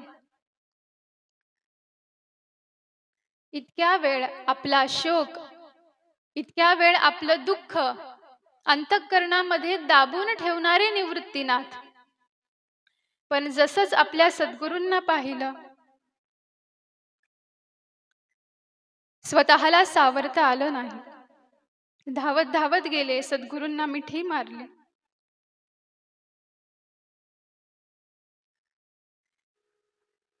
आणि रुदन करत आहेत. निवृत्तीनाथांना रडताना पाहिलं, ज्ञानोबाराय सावरू शकले नाही. ज्ञानोबाराय जाऊन पोहोचले, घट्ट मिठी मारली. सोपानदेव धावत धावत गेले, घट्ट मिठी मारली. मुक्ताबाई जाऊन पोहोचल्या. गहिनीनाथांनी कडेवरती उचलून घेतलेलं आहे. गहिनीनाथ म्हणतात, काळजी करू नका. आजपासून हा परमात्मा तुमची आई आणि तुमचा वडील आहे. आणि ज्या ज्या वेळेला तुम्हाला काही त्रास होईल, दुःख होईल ना, त्या त्या वेळेला तुम्ही माझा धावा करा. मी तुमच्या समोर प्रगट होईल आणि तुमचं दुःख निवारण कर. सद्गुरूंनी वचन दान केलं. निवृत्तीनाथांना त्या ठिकाणावरती पुन्हा ब्रह्मज्ञानाचा उपदेश केला आणि सांगितलं, आता तुला ज्ञानेश्वराला अनुगृहीत करायचं आहे. आणि त्या ठिकाणावरती ज्ञानोबारायांना अनुगृहीत केलं, सोपानदेवांना अनुगृहीत केलं आणि मुक्ताबाईला अनुगृहीत केलं. गहिनीनाथ निघून गेले. रात्रीचा समय होता. 4 भावंड पर्णकुटीमध्ये विराजमान झालेली आहेत. अंथरूण टाकलेलं होतं. अंथरुणावरतीच ही 4ही भावंड बसली होती आणि मुक्ताबाई प्रश्न करतात. म्हटले, दादा दादा इतका वेळ झाला आई आली का नाही रे? कारण मुक्ताबाईला माहीतच नव्हतं, लहान वय होतं, काहीच कळत नव्हतं. निवृत्तीनाथांनी जवळ घेतलं, मांडीवरती डोकं ठेवलं आणि निवृत्तीनाथ म्हणतात, मुक्ता आपली आई आता कधीच येणार नाही बर का. आईला पाहायचं असेल ना तर बघ, ह्या देवघरामध्ये ही जी रुक्मिणी माता आहे हिला पहा, हीच आता आपली आई आहे. तुला वडिलांची भेट घ्यायची असेल तर विठुरायाला बघ, हाच आता इथून पुढे हेच तुझे माझे पिता आहेत. हे ऐकलं मुक्ताबाईला पुन्हा स्मरण झालं की आई काहीतरी सांगत होती, आई रडत होती. याचा अर्थ नक्कीच काहीतरी झालेलं असणार. पुन्हा एक वेळेला रडायला लागल्या. निवृत्तीनाथांनी समजूत घातली. अशा पद्धतीनं ती रात्र निघून गेलेली आहे. प्रभात समय झाला. निवृत्तीनाथ बाहेर येऊन पोहोचले. संपूर्ण अंगण सुनं सुनं वाटत आहे. कारण इथून माग ज्या वेळेला निवृत्तीनाथ जागे व्हायचे झोपेतून, त्यावेळेला नेत्र उघडले की समोर विठ्ठलपंत दिसायचे, जे पारावरती विराजमान झालेले आहेत आणि शास्त्राचं स्वाध्याय करत आहेत. निवृत्तीनाथांना जाग यायची ती विठ्ठलपंतांच्या मंत्रानेच. विठ्ठलपंताच्या मुखामधून निघालेल्या श्लोकांनीच निवृत्तीनाथांना जाग येत होती. ज्ञानोबाराय जागी होत होते, सोपानदेव जागे होत होते, मुक्ताबाई जाग्या होत होत्या. प्रभात समय झाला. निवृत्तीनाथ पर्णकुटीच्या बाहेर येऊन पोहोचले. पाहतात संपूर्ण अंगण सुनं झालेलं आहे. ग्रंथ पाहतात, या ग्रंथांना कालपर्यंत वडिलांच्या हाताचा स्पर्श होता, तो स्पर्श सुद्धा आता नाही. मुक्ताबाई बाहेर येऊन पोहोचल्या. पाहतात चूल तर तशीच आहे, सारवण सुद्धा झालेलं नाही. कालपर्यंत मी उठायच्या अगोदर माझी आई उठायची, चूल सारवून ठेवायची, अंगण झाडून घ्यायची, सुंदर अशा प्रकारची फुलं गोळा करायची आणि देवघरासमोर आणून ठेवली की त्या फुलांच्या सुगंधाने मला जाग यायची. मुक्ताबाईला हे सारं काही स्मरण होत आहे. आज पाहतात, आज झाडाला फुलं तशीच आहेत. अंगण झाडलेलं नाही, सारवण झालेलं नाही, वेदांच्या मंत्राचा आवाज येत नाही, शास्त्रातील श्लोकांचा आवाज येत नाहीत. एक गंभीर शांतता घरामध्ये पसरलेली आहे. निवृत्तीनाथांनी आता विचार केला की आता स्वतःला सावरावं लागेल. निवृत्तीनाथांनी स्नान केलं, संध्या संपन्न केली, देवपूजा केली, स्वाध्याय केला आणि आता निवृत्तीनाथ म्हणतात, ज्ञाना चल, आपल्याला भिक्षा मागायची आहे. गावामध्ये जाऊन पोहोचले. दुपारपर्यंत जेवढी फार भिक्षा प्राप्त झाली होती, घरी आले. छोटी मुक्ताबाई होती, स्वयंपाक करता येत नव्हता, म्हणून निवृत्तीनाथांनी स्वयंपाक केला. मुक्ताबाईला खाऊ घातलं, सोपानदेवांना खाऊ घातलं. ज्ञानोबाराय खात आहेत आणि नंतर निवृत्तीनाथांनी प्रसाद ग्रहण केला. अशा पद्धतीनं ही चारही भावंड दिवसापाठीमागून दिवस व्यतीत होत आहेत. एक दिवस निवृत्तीनाथ म्हणतात, ज्ञाना, आज आळंदीला जावं लागेल. वडिलांनी देहांत प्रायश्चित्त घेतलेलं आहे. आता हे आळंदीमध्ये जाऊन त्या ब्राह्मणांना सांगावं लागेल, विद्वानांना सांगावं लागेल आणि आम्हाला आता परत तुमच्यामध्ये तुम्ही स्वीकारून घ्या अशी विनंती करावी लागेल. चारही भावंड आळंदीमध्ये जाऊन पोहोचली. ब्रह्मसभा विराजमान झालेली होती. ब्रह्मसभेमध्ये उभे राहिले. जणू काही या चारही भावंडांना अस्पृश्य असल्याची वागणूक ती ब्रह्मसभा देत आहे. निवृत्तीनाथ हात जोडून उभे आहेत, ज्ञानोबाराय हात जोडून उभे आहेत, सोपानदेव हात जोडून उभे आहे, छोटीशी मुक्ताबाई हात जोडून उभी आहे. निवृत्तीनाथांच्या पाठीमागेच हे तीनही भावंड उभे आहेत आणि निवृत्तीनाथ बोलायला लागले. म्हटले, समस्त ब्रह्मवृंदांना निवृत्तीकडून नमस्कार. मी निवृत्ती, हा ज्ञानेश्वर, हा सोपानदेव आणि ही मुक्ताबाई, विठ्ठलपंत आणि रुक्मिणी मातेचे आम्ही लेकरं आहोत. काही महिन्यापूर्वी माझी माता आणि पिता इथं आले होते. त्यावेळेला तुम्ही त्यांना देहांत प्रायश्चित्त घेण्यासाठी सांगितलं. माझ्या माता पित्यांनी त्याच समयाला देहांत प्रायश्चित्त घेतलेलं आहे आणि तुम्ही म्हटले होते की तुम्ही पुन्हा एक वेळेला आता आमचा स्वीकार करताल. म्हणून आमची विनंती आहे तुम्हाला, आता तुम्ही आमचा स्वीकार करताल का? आम्हाला शुद्धीपत्र देताल का? हे ब्राह्मणांनी ऐकलं, पाहिलं, विद्वानांनी पाहिलं, पुन्हा शास्त्र समोर घेतलं, पुन्हा ग्रंथ धुंडाळून पाहिले. आता काय सांगावं? यांना स्वीकारण्याची तर इच्छा समाजाची होतच नव्हती. कारण वडिलांनी काहीतरी भलं मोठं पाप केलेलं आहे, अघोरी कृत्य केलेलं आहे, अधर्म केलेला आहे, अशीच मान्यता या विद्वानांची झालेली होती. आणि त्याचा परिणाम की ही चारही लेकरं किती जरी गोंडस असली, कितीही साधी असली, तरी सुद्धा ही अधर्मी असलेल्या संन्यासाची पोरं आहेत, म्हणून आम्ही यांचा स्वीकार करूच शकत नाही. हा दृढ निश्चय, हा संकल्प त्या ब्रह्मसभेनं त्या ठिकाणावरती घेतला. मग कसं टाळावं? मग एक मधला मार्ग काढला.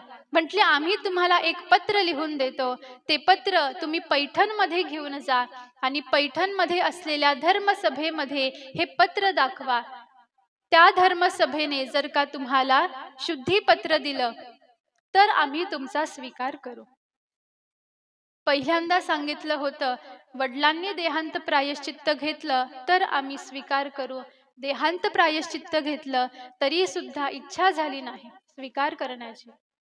मग दुसरा उपाय सांगितला, पैठण क्षेत्रामध्ये जाऊन शुद्धीपत्र घेऊन या. निवृत्तीनाथांनी ते सुद्धा मान्य केलं आणि परत ही चार भावंड पुन्हा प्रवास करता करता करता करता आपेगाव मध्ये येऊन पोहोचले. आणि निवृत्तीनाथ म्हणतात, ज्ञाना, घ्यायचं आहे का रे शुद्धीपत्र? तुला इच्छा आहे का शुद्धीपत्र घेण्याची? कारण निवृत्तीनाथांना ब्रह्म उपदेश प्राप्त झालेला होता, ब्रह्मबोध प्राप्त झालेला होता आणि हे माहित होतं की माझं स्वरूप काय आहे. मी आत्मस्वरूप आहे, माझं स्वरूप शुद्ध स्वरूप आहे. मग मी जर का मुळातच शुद्ध असताना मला शुद्धीपत्राची आवश्यकता ती काय? हे ज्ञानोबारायांना बोलवून सांगितलं, आपला मानस व्यक्त केला. पण ज्ञानोबाराय म्हणतात, म्हटले, दादा, मला असं वाटतं आपल्याला जर का समाजामध्ये राहायचं असेल तर काही नियमांचं पालन करणं हे गरजेचं आहे. आपण शुद्ध आहोत. आपले वडील सुद्धा शुद्ध होते. त्यांनी जे काही केलं ते गुरु आज्ञेनं केलं. आपल्या वंशामध्ये ही जी परंपरा आलेली आहे, ही परंपरा ही गुरु आज्ञेची परंपरा आहे. अर्थात आपल्या पित्यांनी गुरु आज्ञेसाठी जीवन समर्पित केलं. आपल्या वाडवडिलांनी सद्गुरूंच्या आज्ञेसाठी जीवन समर्पित केलेलं आहे. आणि म्हणून मला असं वाटतं की आपण सुद्धा तेच करावं. आपल्या सद्गुरूंनी आदेश दिलेला आहे की आपल्याला लोककल्याण करायचं आहे, जगदुद्धार करायचा आहे. मग जगामध्ये जर का राहायचं असेल तर जगातले नियम पाळावे लागतील. म्हणून मला असं वाटतं दादा की आपण शुद्धीपत्र घेऊ. ज्ञानोबारायांचं हे मत आवडलं. निवृत्तीनाथ म्हणतात काही हरकत नाही, जाऊ म्हटले आपण पैठणमध्ये. पैठण हे क्षेत्र विठ्ठलपंतांच्या मामाचं घर होतं, विठ्ठलपंतांचं आजोळ होतं. देवकुळ्यांची बहीण नीराबाई ही विठ्ठलपंतांची माता होती, आई होती. आणि विठ्ठलपंतांचं आजोळ असल्यामुळे निवृत्तीनाथांचं सुद्धा ते आजोळ होतं. आणि एक दिवस ही चारही भावंड पैठण क्षेत्रामध्ये येऊन पोहोचली. देवकुळे कुठे राहतात हा शोध घेतला. घरासमोर येऊन पोहोचले, ओळख सांगितली. म्हटले आम्ही विठ्ठलपंतांचे चारही लेकरं आहोत. हे जसंच त्यांनी पाहिलं, संपूर्ण प्रकार काय घडला हे निवृत्तीनाथांनी वर्णन करून सांगितला. म्हटले माता पित्यांनी देहांत प्रायश्चित्त घेतलेलं आहे, शुद्धीपत्र अजून प्राप्त झालेलं नाही. आळंदीच्या ब्रह्मवृंदांनी सांगितलं पैठणमध्ये जा आणि तिथून शुद्धीपत्र घेऊन या, तरच आम्ही स्वीकारू. ही गोष्ट ज्या वेळेला मामांना कळाली त्यावेळेला त्यांनी सांगितलं, म्हटले तुम्ही काही काळजी करू नका, उद्या प्रभात समयाला मी धर्ममंडपामध्ये जातो, समस्त ब्रह्मवृंदांना एकत्रित करतो आणि आपण नक्कीच शुद्धीपत्र त्यांच्याकडून घेऊ. धर्मसभेचं आयोजन करायचं होतं, नियोजन करायचं होतं, म्हणून वसंत पंचमीचा दिवस निश्चित केला. आणि घाटावरती आता त्या दिवशी सारेजण येऊन पोहोचलेले आहेत. धर्मसभा भरलेली आहेत. अनेकानेक विद्वान, पंडित, शास्त्रज्ञ, दशग्रंथी, वेदवेत्ते महान विराजमान झालेले आहेत. आणि धर्मसभेमध्ये पुन्हा एक वेळेला ही चारही भावंड येऊन पोहोचले. मामांनी आधी प्रथमतः परिचय करून दिला. म्हटले विठ्ठलपंत आणि रुक्मिणी मातेची ही मुलं आहेत की ज्यांना संन्यासाची पोरं म्हणून समाजाने आतापर्यंत हिनवलं. निवृत्तीनाथांनी आपल्या हातामध्ये असलेलं ते पत्र घेतलं आणि ब्रह्मवृंदांच्या समोर जमिनीवरती ठेवलं आणि पुन्हा हात जोडून खाली मान घालून एका खांबाजवळ उभे आहेत. त्यांच्या पाठीमागे ज्ञानोबाराय, सोपानदेव, मुक्ताबाई उभ्या आहेत. ब्रह्मवृंदांनी ते पत्र पाहिलं, वाचलं, लक्षात आलं. ते लिहिलंच अशा पद्धतीनं होतं की जो वाचेल त्याला हे आपोआप कळेल की नक्कीच यांचाच पिता हा अधर्मी होता. अशा पद्धतीनं ते पत्र लिहिलं गेलं असं चरित्रकार सांगतात. आणि त्या धर्मसभेनं पुन्हा शास्त्र पाहिली, ग्रंथ पाहिले. काय निर्णय द्यावा काहीच कळत नव्हतं, कारण असा प्रसंग हा प्रथमतः घडलेला होता. संन्याशाची मुलं म्हणजे हे वाक्यच त्या काळी ऐकण्यासाठी फार विचित्र वाटायचं. ग्रंथ पाहिले, शास्त्र पाहिले, सारं काही पाहिलं, कुठंच उपाय सापडेना. बरं मग या मुलांना जर का सांगावं की शास्त्रामध्ये याचा उल्लेख नाही, ग्रंथामध्ये काहीच उपाय नाही, आम्हाला समजतच नाही की आम्ही काय निर्णय द्यावा, तर विचार प्रतिष्ठेचा आला. पैठणामध्ये ही धर्मसभा विराजमान झालेली आहे. या धर्मसभेमध्ये बसलेलो आम्ही पंडित आहोत, विद्वान आहोत आणि आमच्याकडे जर का याच्यावरती तोडगा नाही तर ही लज्जास्पद गोष्ट आहे. मग काय निर्णय द्यावा, काय उत्तर द्यावं काहीच कळत नव्हतं. अंततोगत्वा एक निर्णय दिला. म्हटले तुम्हाला मुंज करण्याचा अधिकार नाही, तुम्हाला विवाह करण्याचा सुद्धा अधिकार नाही, समाज तुम्हाला स्वीकारू शकत नाही, रोटी बेटीचा व्यवहार तुम्हाला नाही करता येणार. निवृत्तीनाथांना माहित होतं की या ठिकाणावरती सुद्धा हेच उत्तर प्राप्त होणार आहे. निवृत्तीनाथ आधीपासूनच मनाची तयारी करून आले होते आणि या तीनही भावंडांना सांगितलं होतं की धर्मसभा हाच निर्णय सांगेल. निर्णय ऐकला तरी कुणीही काहीच बोलायचं नाही. मुक्ताबाईला परखड बोलायची सवय होती, पण मुक्ताबाई सुद्धा या ठिकाणावरती शांत उभ्या राहिल्या. धर्म मार्तंडांनी सांगितलं इथून पुढे भगवत चिंतनामध्येच जीवन व्यतीत करणं हेच तुमचं कर्तव्य आहे. अखंड भगवंताचं चिंतन करा, नाम गायन करा, नामस्मरण करा, भजन करा, पूजन करा. याच्या व्यतिरिक्त तुम्हाला काहीच करण्याचा अधिकार नाही. हे निवृत्तीनाथांनी ऐकलं, म्हटले काही हरकत नाही, जसं तुम्ही म्हणताल तसं करू. पण निवृत्तीनाथांचा हा साधेपणा, हा भोळेपणा सुद्धा त्या काही विद्वानांना सहन झाला नाही. निवृत्तीनाथ ही चारही भावंड आपेगाव मध्ये आली. ही चर्चा काहीच दिवसांमध्ये संपूर्ण आपेगाव मध्ये, पैठणमध्ये पसरून गेलेली होती. आणि काहीतरी भलतच या ठिकाणावरती चर्चा होणार आहे, काहीतरी भलताच विषय घेऊन ही आलेली आहेत. आणि आता ब्रह्मसभा काय निर्णय देते याचं कुतूहल होतं, म्हणून सारे पैठणवासी त्या घाटावरती येऊन बसलेली होती. आता काय होईल, काय निर्णय देईल धर्मसभा, आता इथून पुढे यांचं काय होईल हे कुतूहल होतं, म्हणून सारेजण तिथं उपस्थित होते.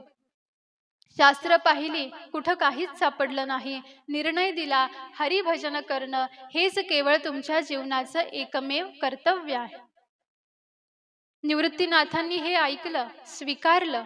पण निवृत्तीनाथांकडे पाहिल्याबरोबर काही जे कर्मठ ब्राह्मण होते, कर्मठ विद्वान होते, त्यांना मात्र हे सुद्धा सहन झालं नाही. आणि नाना पद्धतीनं त्यांना नावं ठेवायला लागले. विठ्ठल पंतांचा नाना पद्धतीनं द्वेष करायला लागले, त्यांना दूषणं द्यायला लागले.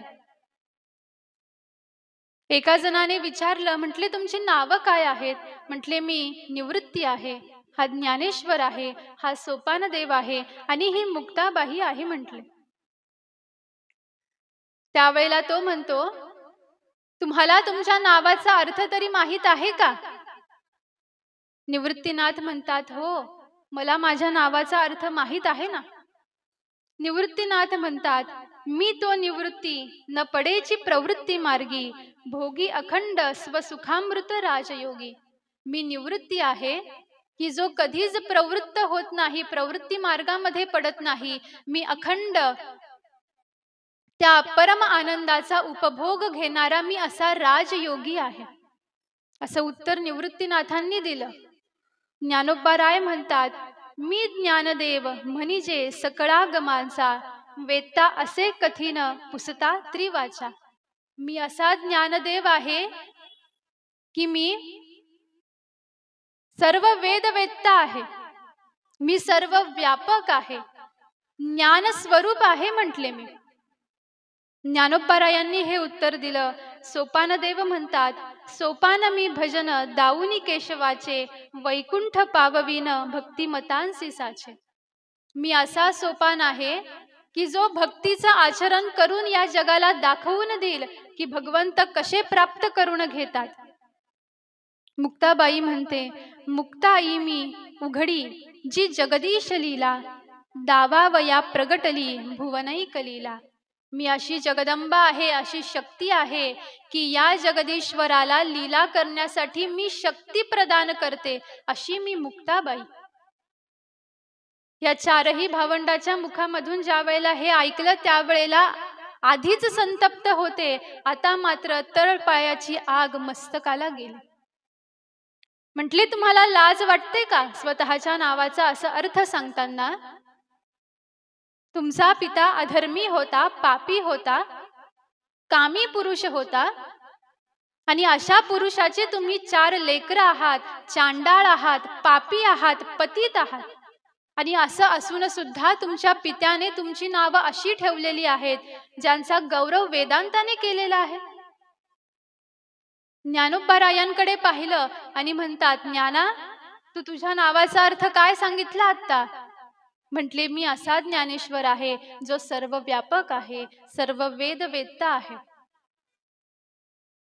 सकलांच्या अंतःकरणामध्ये मी आत्मस्वरूपाने विराजमान झालेलो आहे. मी तुमच्या अंतःकरणामध्ये आहे, तुमच्या अंतःकरणामध्ये आहे, तुमच्या अंतःकरणामध्ये आहे.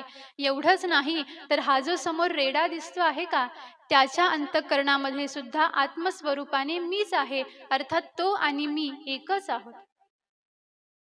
हे जसंच ज्ञानोबारायांनी ऐकलं ज्ञानोबा रायांनी जसंच हे उत्तर दिलं, आता मात्र त्यांची चेष्टा करण्याची, छळ करण्याची इच्छा मार्तंडांना व्हायला लागली. म्हटले, ज्ञाना, तू असं म्हटलास ना की या रेड्यामध्ये आणि माझ्यामध्ये काहीच अंतर नाही, आम्ही दोघ जण एक आहोत, आमचा आत्मा एक आहे.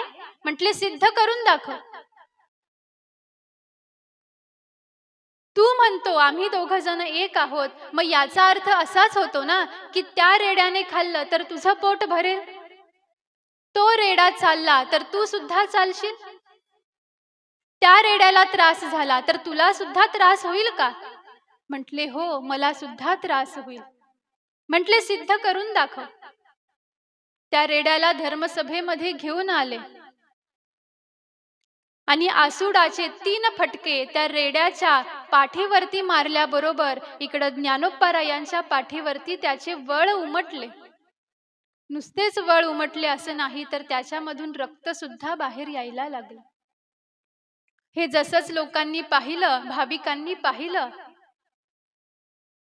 वेदना व्हायला लागल्या अंतःकरणामध्ये, हृदय व्याकुळ झालं आणि म्हणतात, किती हा छोटासा ज्ञाना पण किती आत्मस्वरूपाने परिपूर्ण भरलेला आहे की जे बोलला ते त्याने करून दाखवलं.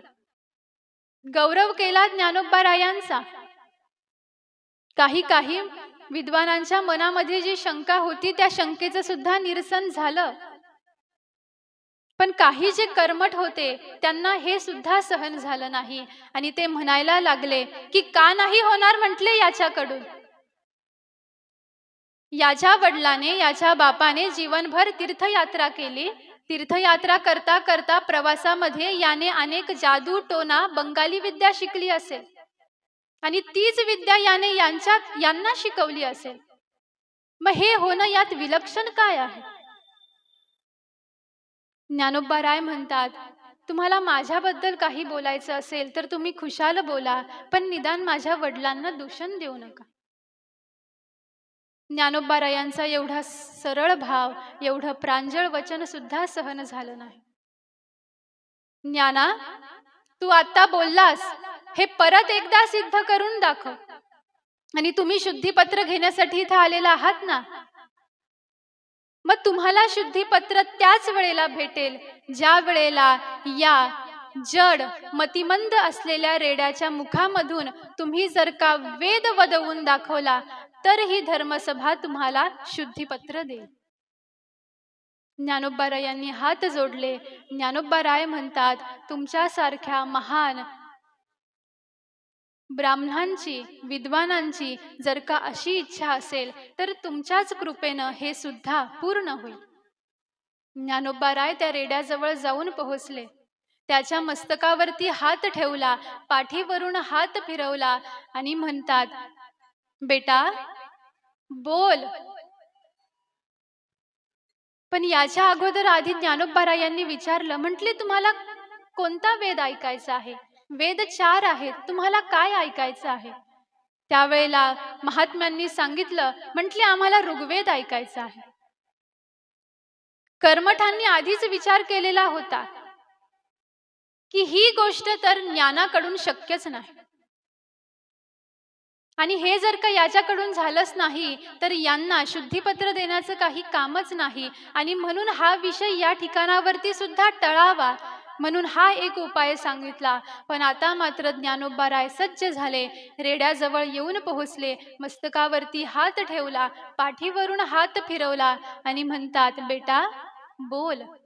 जसंच ज्ञानोबा राय म्हटले, ऋग्वेदातील ओम इथपासून जो आरंभ केला, जी ऋचा आरंभ केली रेड्याने, ती ऐकल्याबरोबर समस्त ब्रह्मवृंद आश्चर्यचकित होऊनच गेले. एका पाठीमाग एक अशी ऋचा मुखामधून बाहेर पडते आहे. अखंड ऋचांचं गायन चालू आहे आणि हे ज्या वेळेला समस्त सभेनं पाहिलं त्यावेळेला समस्त सभा यांचा शंका निरसन झाली, यांचा क्रोध निघून गेला आणि ज्ञानोबा रायांच्या चरणाजवळ साऱ्यांनी आपलं वेद बोलविला गर्व तुझ्याचा हरेला, सर्वरुखी प्रगटला ज्ञानोबा माझा, सर्वभूती प्रगटला ज्ञानोबा माझा. रेड्यामुखी वेद बोलविला, गर्व द्विजांचा हरविला. सर्वाभूती प्रगटला ज्ञानोबा माझा. असा माझा ज्ञान आहे, अशी माझी आई आहे, अशी माझी माऊली आहे की जी सामान्य नाही. जिनं मतिमंद असलेल्या रेड्याचा सुद्धा उद्धार केला, अशी माझी आई माझा उद्धार करणार नाही का? नक्कीच करेल. म्हणून तिचा आश्रय घ्यायचा आहे. आणि असा हा चमत्कार ज्ञानोबारायांनी पैठण क्षेत्रामध्ये दाखवला. आणि इथून पुढेच ज्ञानोबारायांच्या कार्याला आरंभ होऊन गेलेला आहे. कारण ज्ञानोबारायांनी विचार केला की ज्या कार्यासाठी आपण या मृत्यू लोकामध्ये आलेलो आहोत, ते कार्य करणं दिसती तेवढी साधी गोष्ट नाही. आधीच समाजाने वाईट टाकलेलं होतं, कुणी स्वीकार करण्यासाठी तयार नाही. आणि कुणी स्वीकार केला नाही तर आपण कार्य करणार तरी कसं? म्हणून जे तत्वज्ञान समाजाला द्यायचं होतं, जो बोध समाजाला द्यायचा होता, तो बोध देण्यासाठी, ते कार्य आरंभ करण्यासाठी काहीतरी चमत्कार करावा लागणार होता. आणि म्हणून ज्ञानोबारायांनी निवृत्तीनाथांच्या आज्ञेनं हा चमत्कार करून दाखवला, ही लीला करून दाखवली. आणि याच्यावरून समस्त पैठण निवासी यांच्या लक्षामध्ये आलं की ज्ञानोबाराय हे सामान्य नाहीत, तर ज्ञानोबाराय हे साक्षात महाविष्णूचे अवतार आहेत. धर्मसभेमध्ये जे मुख्य म्हणून विराजमान झाले होते असे बोपदेव, आणि यांनी ज्या वेळेला हा चमत्कार पाहिला, त्यावेळेला हे सुद्धा आश्चर्यचकित होऊन गेले. आणि लक्षात आलं की ही 4 विभूती जी समोर दिसते आहे ना, ही साधारण मनुष्य नाही, तर अवतारी पुरुष आहेत, अवतारी महात्म्य आहे. आणि त्या ठिकाणावरती बोपदेवांनी निवृत्तीनाथांच्या हातामध्ये शुद्धीपत्र दिलं. ते शुद्धीपत्र निवृत्तीनाथांनी घेतलं. आश्चर्य काहीच वाटलं नाही. ज्ञानोबारायांनी पाहिलं, सोपानदेवांनी पाहिलं, मुक्ताबाईनं पाहिलं, आश्चर्य काहीच वाटलं नाही. गुंढाळलं आणि आपल्या कमरेमध्ये ठेवलं. पण ज्ञानोबारायांनी हा जो चमत्कार केलेला होता, ही गोष्ट पाहता पाहता सर्व दूर पसरून गेली. या गावामधून त्या गावामध्ये, त्या गावामध्ये असं पाहता पाहता हा एक चमत्कार सर्वश्रुत झाला. आणि त्यावेळेपासून जो रेडा बोलायला लागला, तो गेल्या अनेक दिवस पर्यंत ऋचाच गायन करत होता. जे काही मार्तंड होते, विद्वान होते, त्यांनी त्या रेड्याच्या मुखामधून ज्या वेळेला ऋचा ऐकल्या, त्यावेळेला लक्षात आलं की आपण जो पाठ केलेला आहे तो पाठ जरासा अशुद्ध आहे, आणि हा रेडा जो बोलतो आहे तो शुद्ध पाठ आहे. म्हणून आपल्या घरी असलेल्या पोथ्या घेऊन आले आणि ज्या ज्या ठिकाणावरती अशुद्ध उच्चारण होतं, अशुद्ध पाठ होता, तो बरोबर करून घेतला. आणि सर्व द्विज, सर्व विद्वानांना जो गर्व झालेला होता, त्या गर्वाचं हरण ज्ञानोबारायांनी केलं. आणि आता सारे पैठण निवासी, सारे ब्रह्मवृंद असं मानायला लागले की ज्ञानोबाराय हे सामान्य नाहीत, महाविष्णूचे अवतार आहेत, अवतारी महात्म्य आहेत. आणि त्या दिवसापासून या 4ही भावंडांचा उदो उदो व्हायला लागला. पैठणवासियांनी स्वीकारलं. म्हटले, आम्ही तुम्हाला आमच्यामध्ये घेण्यासाठी तयार आहोत, कारण तुम्ही सामान्य नाही, तुम्ही अवतारी महात्म्य आहात. आणि तुम्हाला काय शुद्धीपत्र द्यायचं? तुम्ही तर मुळातच शुद्ध स्वरूप आहात, तुम्ही तर मुळातच अवतारी पुरुष आहात, साक्षात्कारी महात्म्य आहात. आणि आमच्यासारखे जीव तुम्हाला काय शुद्धीपत्र देते? सगळ्यांची शंका निरसन झाली. जो क्रोध होता, जो गर्व होता, त्याचं हरण झालं. आणि या 4ही भावंडांचा स्वीकार पैठणवासियांनी केलेला आहे. आता कशा पद्धतीनं ज्ञानोबाराय आपली पुढची लीला पैठण क्षेत्रामध्ये दाखवतात.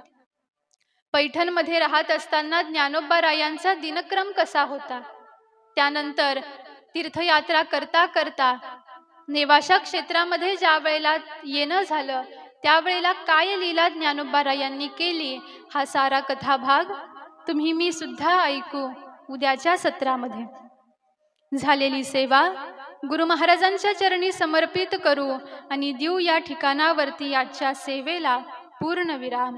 पुंडलिक वरदा हरी विठ्ठल, श्री ज्ञानदेव तुकाराम, पंढरीनाथ भगवान की जय।